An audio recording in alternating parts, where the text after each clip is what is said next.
महाराज जी, मैंने सुना था कि आला ने अपनी गर्दन काटी थी, माता जी ने मेरे को उनको अमर कर दिया था। मैं दूसरा आला बनाना चाहता था। ब्लेड से जीभ काट के हाथ में हमारे पकड़ा देते, 2 घंटे 1.5 घंटे बाद जयकारा बोलते जाते हैं। करीब रात में 2:30 बजे वहाँ कोई नहीं था, मंदिर में पट बंद थे, ऑटोमेटिक नगाड़े और सब घंटियाँ बजने लगी थी।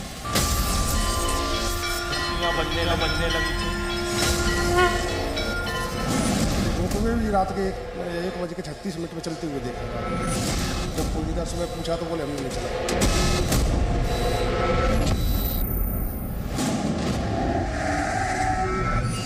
प्रकाश, दिव्यमय प्रकाश मंदिर के अंदर से दिखाई देता था। घंटा बजा था रात में करीब 2-2:30 बजे। तो जाके मुझे वहाँ जो गेट का तो नहीं देखा, वहाँ एकदम प्रकाश मुझे वहाँ दिखाई।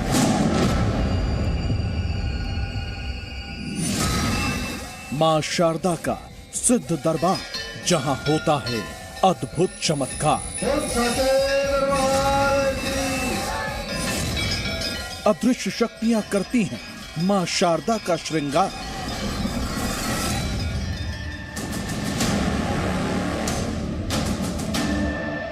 मैहर के दरबार में आधी रात कौन आता है, बंद कपाट के भीतर कौन करता है देवी पूजन, कौन है मैहर वाली मां का अदृश्य भक्त, क्या है मैहर वाली माता के अदृश्य भक्त का राज। कई पहेलियों में उलझे दिव्य दरबार का रहस्य अभी बाकी।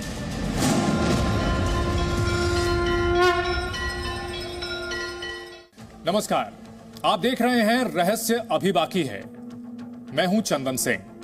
आज उस रहस्य से हम पर्दा उठाने की कोशिश करेंगे जिसकी पहेली सदियों से अनसुलझी है, क्योंकि यहां देवी प्रतिमा के चमत्कार करने के दावे होते हैं। मैहर के लोग कहते हैं कि वहां देवी अपने जागृत होने के ऐसे सबूत देती हैं कि भक्त हैरान रह जाते हैं। लेकिन कलयुग में, विज्ञान के इस दौर में चमत्कार को नमस्कार तभी किया जाता है जब वो सबके सामने हो और हर किसी को नजर आए। ऐसा ही कुछ रोज होता है त्रिकूट पर्वत पर स्थित मैहर मां के मंदिर में। तो चलिए आज इस रहस्य से पर्दा उठाते हैं। विशाल त्रिकुट पहाड़ी पर बसा है मैहर वाली मां का मंदिर। मां शारदा के इस धाम के चमत्कारों की महिमा दूर दूर तक फैली हुई है। मंदिर में होने वाली अविश्वसनीय घटनाएं इस धाम को अपने समकक्ष सभी धामों में रहस्यमयी बनाती हैं। मां में आस्था रखने वाले बताते हैं कि यहाँ रात के तीसरे प्रहर में जब कोई नहीं होता तब भी घंटी और वाद्य यंत्रों की ध्वनि साफ सुनाई देती है। उस समय यहाँ दिखता है एक दिव्य प्रकाश। तो मैं दौड़ के गया राइफल से, वहाँ पहुँचा तो जाके मुझे वहाँ जो गेट का तो नहीं देखा, वहाँ एकदम प्रकाश मुझे वहाँ दिखाई दिया। कोई है जो आता है, अपनी आराधना या पूजा जो भी करते हैं उसको अपन आला ही मानेंगे। है कोई ना कोई ऐसी शक्ति है जो समय समय पे बताती रहती कि हाँ मैं हूँ, मैं पूजा करने आता हूँ माता जी। बहुत सी घटनाएं, जैसे घंटे बजने लगते हैं माई के अपने आप, है ना, पानी निकलने लगता है, माई का फूल मिलता है। इस मंदिर से जुड़ा एक और चौंकाने वाला दावा हमें पता चला। कई लोगों का कहना है कि देर रात में जब मंदिर में कोई नहीं होता, उस वक्त गर्भगृह के अंदर मां शारदा की पूजा एक अदृश्य शक्ति करती है। एहसास होता है जब सुबह पट खुलते हैं, माता जी के पट खुले जाते हैं, महाराज जी पट खोलते हैं, पुजारी जी, भाई ऐसे लगता है जैसे चेहरा पे किसी ने स्नान कराया हो, चेहरा में बूंदे बूंदे से रहता, वो दिखते हैं। कभी कभी कुछ मिलता है, वो महाराज जी के पास है, फूल वगैरह जो कभी मिल गए। जब आए पुजारी जी तो पट खोले, एकदम जल भरा था। वहाँ पर 5 प्रकार के गुलाब के फूल हमने देखा। हमने मंदिर की सुरक्षा का जिम्मा देख चुके लोगों से भी इस पर बात की। हमने ये जानने की कोशिश की कि कहीं इस मंदिर में कोई गुप्त रास्ता तो नहीं जहां से रात के अंधेरे में कोई अनजान शख्स घुस आता हो। लेकिन हमारे इस सवाल के जवाब में सुरक्षा कर्मी ने हमें जो बताया वो हमारी कल्पना से परे था। अचानक खड़े खड़े आंख मुदर जाती है और हवा आती है और इसके बाद जो है आंख खुल जाती है। ये लगता है रोमा भी खड़े हो जाते हैं, लगता है कि कोई आया है और गया। हवा का झोंका, क्या कोई शख्स हवा के झोंके की तरह आता है और मां की पूजा करके चला जाता है? हमें इस बात पर बिल्कुल यकीन नहीं हुआ, लेकिन मां की शक्ति पर विश्वास रखने वाले भक्तों की माने तो मैहर वाली मां शारदा के दरबार में ऐसे चमत्कार सामान्य बात है। यहाँ आने वाले व्यक्ति को दिव्य शक्तियों के होने का अपने आप एहसास होता है। तो आखिर वो कौन है, वो क्या है जो हवा के झोंके सा जंगलों की तरफ से आता है और क्षण भर में गायब हो जाता है, जिसे लोग देख तो नहीं पाते लेकिन मंदिर में पूजा के निशान उन्हें हर सुबह मिलते हैं? आखिर कौन है मां शारदा का वो अदृश्य भक्त जो सदियों से मां की भक्ति कर रहा है? हमारी पड़ताल आज उस भक्त को लेकर होने वाले दावों पर होगी। हम इस बात के सबूत ढूंढेंगे कि त्रिकुट पर्वत पर स्थित मैहर वाली मां के दरबार में जिस चमत्कार के दावे भक्त और पुजारी करते हैं वो कितने सच्चे हैं और कितने दंत कथाओं से प्रेरित हैं। तो चलिए करते हैं इस रहस्य की खोज। 900 साल से जिंदा एक इंसान, मां शारदा से जिसे मिला था अमरत्व का वरदान, मंदिर में हर रोज दिखते हैं उस अमर इंसान के निशान।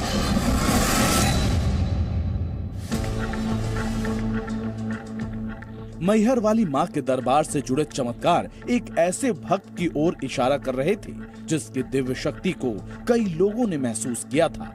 लोगों और पुजारियों ने जो कहानियां हमें बताई वो बहुत हद तक एक ऐसे व्यक्ति के चरित्र से मिलती थी जिसे 12वीं शताब्दी का महायोद्धा कहा जाता था।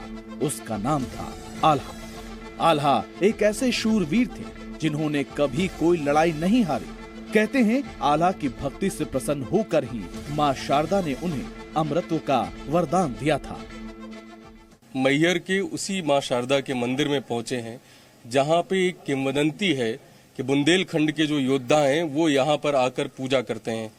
माँ के सामने हम बैठे हैं, उनके प्रधान सेवक जो हैं वो भी हमारे साथ हैं। एक बार बात करते हैं। महाराज जी, जिस तरीके की एक किंवदंती है कि यहाँ पर आला पूजा करने आते हैं, आप लोग रात में कपाट बंद करते हैं, उसके बाद कौन रहता है, क्या है इस पूरे रहस्य के पीछे का राज? इस रहस्य के बारे में अगर हम बात करें तो ये तो कोई कहानी नहीं है, इसमें 100% वास्तविकता है कि आला उदल जो उत्तर प्रदेश के महोबा के रहने वाले थे वो यहाँ पे आए, माँ की पूजा अर्चना किए। आला उदल में आल्हा जिनका आज भी वहाँ पीछे अखाड़ा बना हुआ है, तो वो प्रतिदिन माँ के चरणों में दर्शन करने आने लगे और एक दिन माँ शारदा ने उनकी भक्ति से प्रसन्न होकर उन्हें अमरता का वरदान दिया जिसमें कलयुग लग चुका था। 900 साल से जीवित बताए जा रहे आल्हा से जुड़ी कई कहानियां हमें यहाँ सुनाई गईं। हम आपको वो कहानी सुनाएं, इससे पहले आपको ले चलते हैं आल्हा के मंदिर जहां वो माँ की पूजा उपासना किया करते थे। क्योंकि जब बात आला के रहस्य की आती है कि आला पूजा करने जाते हैं तो जरूरी था कि हम आपको आला के उस अखाड़े और मंदिर लेके आए जहां से ये घटनाएं चालू हुई। कहा जाता है आला इसी अखाड़े में, इसी मंदिर में साधना करते थे और उसके बाद जब उनको अमरत्व का वरदान माँ से प्राप्त हुआ तो वो ऊपर पहाड़ पर चढ़कर माँ के दर्शन करने गए थे। आज के युग में कोई अमर हो ऐसा नामुमकिन है, लेकिन फिर भी इस पृथ्वी पर 8 लोगों के अमर और अनंत जीवी होने का जिक्र कई ग्रंथों में मिलता है। आल्हा का नाम इन अनंत जीवियों में नहीं है। तो अब ये सवाल है कि आल्हा के अमर होने के दावे क्या सिर्फ सदियों से सुनाई जा रही कथाओं से जन्मा एक विश्वास है, या फिर वाकई आल्हा 900 साल बाद भी अदृश्य स्वरूप में देवी भक्ति कर रहे हैं? क्या वाकई मैहर वाली माँ का ये अदृश्य भक्त आल्हा ही है?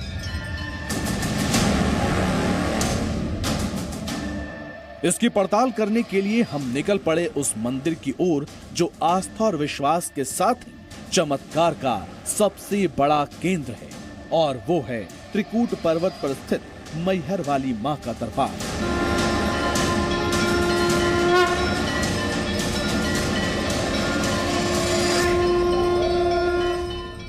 इस पड़ताल के दौरान जो भी हमें मिला उसने आल्हा के अमर होने की कहानी हमें सुनाई। किसी अदृश्य शक्ति के एहसास का जिक्र भी लोगों ने किया, पर आल्हा को देखने का दावा किसी ने नहीं किया। अब ऐसे में जरूरत थी एक ऐसी पड़ताल की जिससे यह पता चल जाए कि आल्हा ही वो देवी भक्त हैं जो रोज मैहर वाली मां की पूजा आधी रात में करने के लिए आते हैं।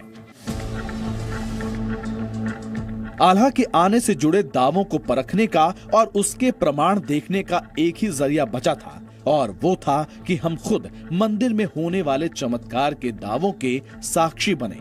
हमने रुख किया सतना के मैहर के त्रिकूट पर्वत का। शाम ढलने वाली थी, हम सही समय पर मंदिर पहुंच चुके थे। मां शारदा की शयन आरती से पहले हम गर्भगृह के पास पहुंच चुके थे। रात 8 बजे देवी की शयन आरती हमारे सामने ही शुरू हुई। इस वक्त मंदिर में पुजारियों और हमारे अलावा वहां भक्तों की भारी भीड़ भी मौजूद थी। इस बीच वक्त मिलते ही हमने मंदिर के मुख्य पुजारी से भी लोगों के दावे की सच्चाई को परखने की कोशिश की। सुनिए मंदिर के मुख्य पुजारी सुमित महाराज ने हमें क्या बताया। उनकी आने की अनुभूतियों के विषय में अगर हम बात करें तो जब रात्रि में कपाट बंद होते हैं, चारों तरफ ताला लग चुके होते हैं, सुबह जब पट हम खोलते हैं तो उनकी आने की अनुभूतियां अनेकों प्रकार से दिखाई देती है, समझ आती है।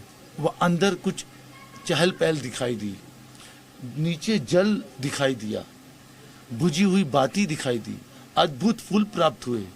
ऐसे अचानक रात्रि में घंटा बजने की आवाज ध्वनि सुनाई दी। ऐसी अनेकों प्रकार से उनकी आने की अनुभूतियां प्राप्त हुई, जिससे ये विश्वास से कहा जा सकता है कि आल्हा आज भी आते हैं, मां शारदा की पूजा अर्चना कर जाते हैं। प्रथम पूजा वही ही करते हैं, इसमें बिल्कुल भी किसी प्रकार का संदेह नहीं है। विश्वास से कहा जा सकता है कि आल्हा आज भी आते हैं। इसके बाद भजन कीर्तन का एक दौर भी चला, जिसके बाद गर्भगृह के कपाट बंद करने की प्रक्रिया शुरू हो गई। भक्त धीरे धीरे देवी के दर्शन के बाद नीचे उतरने लगे। मुख्य पुजारी भी मां के शयन की तैयारी में लगे हुए थे। फूलों की सेज से ढका एक पलंग गर्भगृह में रखा गया। इसके बाद मंदिर के गर्भगृह को पूरी तरह से साफ किया जा रहा था। इस तरह माता जी की सारी सामग्री अंदर रख के फिर माता जी का शयन होता है। ये माता जी का बिस्तर है जो रात्रि में लगता है। इस प्रकार से माता जी का शयन होता है जो रात्रि में लगता है। और सुबह जब आप पट खोलते समय आएंगे तो निश्चित तौर पे यहाँ पे आपको परिवर्तन दिखेगा माता जी के स्वरूप में और माता जी के शयन में, और उनके आने की अनुभूतियां प्राप्त होंगी। इस बीच हमारे मन में एक सवाल ये भी आया कि क्यों ना हम पुजारी जी से ये कंफर्म कर लें कि सबके जाने के बाद क्या यहाँ कोई रुकता है। नहीं, यहाँ पे कोई नहीं रहता इस परिसर में। अभी आपके सामने यहाँ पे कम से कम 5-7 प्रकार के ताले लगेंगे। चारों तरफ ताले, पूरे गेट्स बंद हो जाते हैं। मंदिर प्रांगण में कोई नहीं रहते हैं। यानी ये साफ हो गया था कि मंदिर के गार्ड्स के अलावा रात में यहाँ कोई नहीं रुकता। अब ऐसे में आपके मन में ये सवाल चल रहा होगा कि कहीं चमत्कार के दावे इंसानी हरकत तो नहीं। हमारी शंका का इलाज भी तुरंत ही मिल गया। हमने देखा कि पूरे मंदिर परिसर को कैमरे की नजर से कैद किया जाता है। इतना ही नहीं, रात में कपाट बंद होने के बाद मंदिर के गर्भगृह के कपाट की चाबी भी मुख्य पुजारी अपने साथ ही ले जाते हैं। अपने श्रीमुख से बताएं कि सारे जो चैनल हैं वो आपके सामने ही बंद होते हैं। जी हाँ। आप बंद करा के निकलते हैं और अंदर कोई नहीं रुकता। बिल्कुल, ये मेन गेट की चाबी जो है हमारे पास रहती है, जो कि हमारे साथ जाती है। बाकी ये जो गेट्स हैं ये बंद करते हैं और मेरे निकलने के बाद ही पूरे गेट्स बंद होते हैं और फिर हमारे आने के बाद ही गेट खुलेंगे। यानी रात में किसी के आल्हा बनकर यहाँ करामात करने की कोई गुंजाइश हमें नहीं दिख रही थी। अब बारी थी मंदिर के कपाट को बंद करने की। हमारी आंखों के सामने ही सबसे पहले मंदिर के गर्भगृह के पहले दरवाजे पर एक ताला लगाया गया, फिर इसके बाद दूसरे दरवाजे पर भी एक ताला लगाया गया। यहाँ की एक परंपरा और है कि एक बार माता जी का पट अगर बंद हो जाते हैं तो फिर किसी के लिए नहीं खुलते हैं। एक बार माता जी के पट बंद हुए और किसी को दर्शन अगर नहीं होते तो फिर वो सुबह ही दर्शन कर पाएगा। उस पट बंद होने के बाद फिर पट खोलने की कोई भी गुंजाइश नहीं रहती। अब बारी थी गर्भगृह के सामने लगे तीसरे दरवाजे पर पहरा लगाने की, यानी ताला लगाने की। मंदिर के पट बंद हो चुके हैं। हम सुमित महाराज जी के साथ ही बाहर निकल रहे हैं। इस समय परिसर में हम आपको पूरा दिखा चुके हैं कि इस परिसर में अब कोई नहीं है। चारों तरफ से ताले लग चुके हैं। माँ का जो गर्भगृह है उसके भी कपाट बंद हो चुके हैं। और अब यहाँ से महाराज जी जब निकलते हैं तो जो एक फाइनल प्रोटोकॉल कहा जाता है, जो एक फाइनल कॉल कही जाती है। मंदिर परिसर का पूरा एरिया बंद किया जा चुका था। पूरे मंदिर परिसर के चप्पे चप्पे को हमने भी चेक कर लिया था। हम आश्वस्त थे कि अब कोई इंसान मंदिर के गर्भगृह में प्रवेश नहीं कर सकता। वक्त अब हम सब के नीचे उतरने का हो चला था। जाते जाते मंदिर के मुख्य पुजारी ने फिर दावा किया कि आल्हा यहाँ हर रोज की तरह आज भी आएंगे और सुबह वो हमें इसके निशान भी दिखाएंगे। इस प्रकार से माता जी का शयन होता है जो रात्रि में लगता है, और सुबह जब आप पट खोलते समय आएंगे तो निश्चित तौर पे यहाँ पे आपको परिवर्तन दिखेगा। मंदिर परिसर अब खाली हो चुका था। ऐसे में हमने मंदिर के रास्तों पर भी एक बार नजर दौड़ाई। अब बारी थी कि हम आल्हा के मंदिर और मां शारदा के मंदिर के पास के जंगलों की भी एक बार पड़ताल कर लें।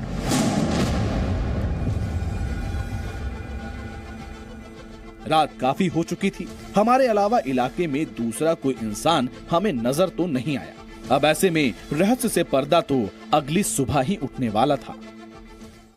सवाल हमारे मन में अब ये उठ रहे थे कि जो मान्यता है कि यहाँ हर रात आल्हा आते हैं और पूजा करके चले जाते हैं, क्या ऐसा कल सुबह भी होगा? क्या हमें इन दावों के प्रमाण देखने को मिलेंगे? इस जिज्ञासा के लिए हम रात में त्रिकुट पर्वत से नीचे उतर आए। सवालों के जवाब हमें अगली सुबह 4 बजे ही मिलने वाले थे।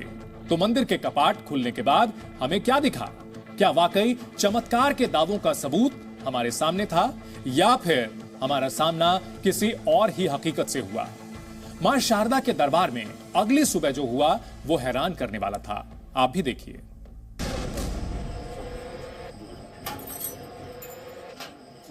मंदिर से जुड़े उस 900 साल पुराने रहस्य से पर्दा उठने ही वाला था। मंदिर में 4 बजे आरती का वक्त होता है। हम समय से पहले ही मंदिर पहुंच चुके थे। हमारे सामने मंदिर के कपाट भी खोले जा रहे थे। इस दौरान हम इस रोमांच से भरे हुए थे कि गर्भगृह में ऐसा क्या देखने को मिलेगा जिसे इस कलयुग में चमत्कार कहा जा सकता है। इस उधेड़पुन में आखिरी दरवाजा भी खुल गया। पहली नजर में मंदिर के अंदर हमें सब कुछ सामान्य सा प्रतीत हुआ। हमने मां शारदा के आसपास रखी हर एक चीज को रात के हिसाब से टटोलना शुरू किया। यहाँ भी हमें कुछ खास बदलाव देखने को नहीं मिला। लेकिन जब हमारी नजर मां की प्रतिमा पर गई तो हम सिहर उठे, क्योंकि हमें एक ऐसी तस्वीर देखने को मिली जिसने हमारी पूरी टीम को हैरान कर दिया था। मां के परम भक्त आल्हा के आने का सबूत हमें कुछ इस तरह से मिला था। अब सवाल ये है कि आखिर मां के चेहरे पर ये पानी का निशान आया कहां से? क्या कपाट खुलने से पहले ही कोई उन्हें स्नान करा के जा चुका था? जब पिछली रात मंदिर के अंदर कोई नहीं था तो देवी के मुख पर दिखे इस जल को आप क्या मानेंगे? तो क्या सभी भक्तों से पहले आल्हा के मंदिर में आने और मां को स्नान कराने का दावा सच हो गया था? जवाब के तौर पर ये तस्वीरें हमारे सामने थी। हम निशब्द थे, क्योंकि हमारी आंखों ने जो देखा वो कल्पना से परे था। ये सब किसने किया, इसका जवाब किसी के पास नहीं था। क्योंकि मंदिर के अंदर रात के अंधेरे में जो भी हुआ शायद चमत्कार इसे ही कहते हैं, जिसे विज्ञान भले ही कई तरह के तर्क से नकार दे, लेकिन आल्हा के आने का साक्ष्य हमें दिख चुका था। इस प्रमाण ने हमें भी मां शारदा में आस्था और विश्वास रखने वाले लाखों भक्तों में शामिल कर दिया था। सबूत हमारे सामने थे, पर मन में अब भी कई सवाल थे। विज्ञान के इस युग में हर चमत्कार पर सवाल तो उठते ही आए हैं, पर कहते हैं जहां आस्था होती है वहां विज्ञान के तर्क भी कभी कभी नहीं चलते। और बात जब लाखों लोगों के विश्वास और आस्था की हो तो ऐसे में कई सवाल भी बेमानी हो जाते हैं। तो आज के अंक में इतना ही। अगले एपिसोड में एक और रोचक विषय के साथ हम लौटेंगे। नमस्कार।